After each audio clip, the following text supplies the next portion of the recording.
அனைவருக்கும் வணக்கம். SRP TRP தேர்வு நோக்கில் இன்றைக்கி வந்து நம்ம வீடியோ பார்க்க போகிறோம். அதாவது கூட்டுறவு தத்துவம் பார்த்திங்கன்னா மொத்தம் 3 என்னென்னா வாழ்வது, சிந்திப்பது மற்றும் இணைந்து செயலாற்றுவது.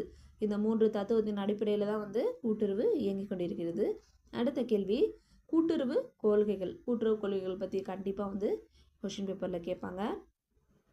பன்னாட்டு நிறுவனம் ஏற்படுத்தி கொடுத்த 7 கொள்கைகள், அதாவது நம்ம கூட்டுறவோட 7 கொள்கைகளும் யார் ஏற்படுத்தி கொடுத்தது அப்படின்னு சொல்லிட்டு கேட்பாங்க. பன்னாட்டு நிறுவனம் ஏற்படுத்தி கொடுத்த 7 கொள்கைகள், மொத்தமாக 7 கொள்கைகள். முதல்ல தன்னிச்சையாக தடையின்றி உறுப்பினராகுதல். இரண்டாவது கொள்கை ஜனநாயக முறையில் நிர்வாகம்.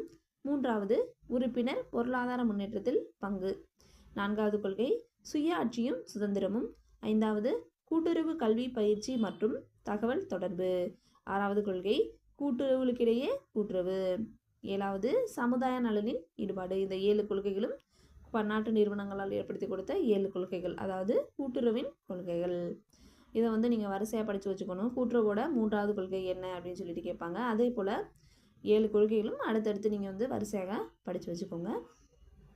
வீடியோ பிடிச்சிருந்தா மறக்காமல் நம்ம சேனலை சப்ஸ்கிரைப் பண்ணி சப்போர்ட் பண்ணுங்கள். தேங்க்யூ ஃபார் வாட்சிங்.